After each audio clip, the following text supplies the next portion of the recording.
Hello again. It's good to be back with you after our summer break.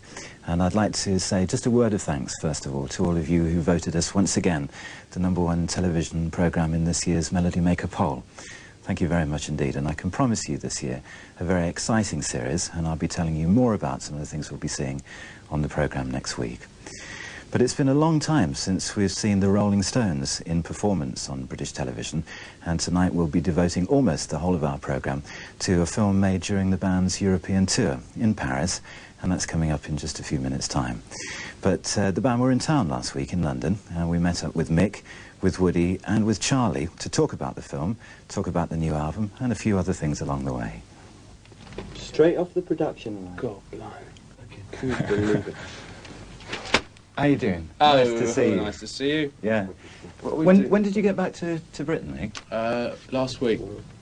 Before we get on to the album, let's talk about the film. But anyway, she didn't turn up, so I had to do it. And so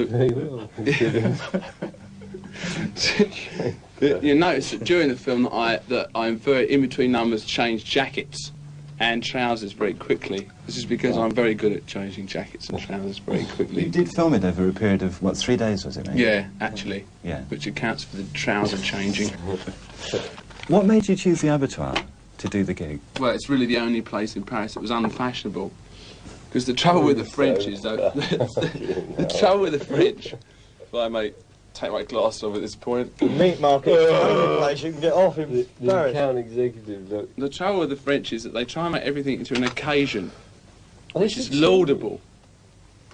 It's got take 2 written down already. We haven't got room 1 yet. But they turn up in evening dress and diamonds, you see. Even when we did the Palais des Sports, which is like the equivalent of the Wembley, what's it called, pool. Or Leeds University. Could be. Anyway, so the Abattoir was so sufficiently disgusting that we thought we could obviate that. But even then we had to make a special section for people dressed in evening dress and diamonds. It's a bit like the Cow Palace or something in San Francisco, where there's lots of mud and things on the floor. See, yeah. Well, when it's dried out, it becomes dust, which, when the house lights are turned up, provides fantastic atmosphere. Well, this is bound to be cut. How does he know all this? I had this speech ready. Because you've been fairly kind of reticent about doing television filming before, Except haven't for you? you, of course. That's true, yeah. I mean, is that the reason that you decided to take the best of 3 days, so that you could pick off the very cream of the performance you put on there? Well, no, I mean, actually, the guy that did it, we would call affectionately Freddie the Frog, who directed it. Freddie Heiser. Olympian French, yeah.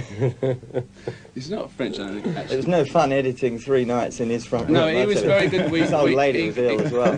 You have to tell him that. But Okay, sorry, Fred. we managed to, have some say in it, so we could pick out what we thought musically were the best played numbers, and he could say which were the best numbers visually for him, and we had to make some sort of compromise or come together on that. Were you pleased with the overall result when it was finished? Yeah, I think it sort of basically holds up. It's quite difficult to make a rock show hold up. When I first saw it, I thought it was horrendous. But, I mean, because, you know you've done the numbers much better before and all that, and it was very difficult, playing in front of all those lovely French people. Or frogs, as we affectionately call them.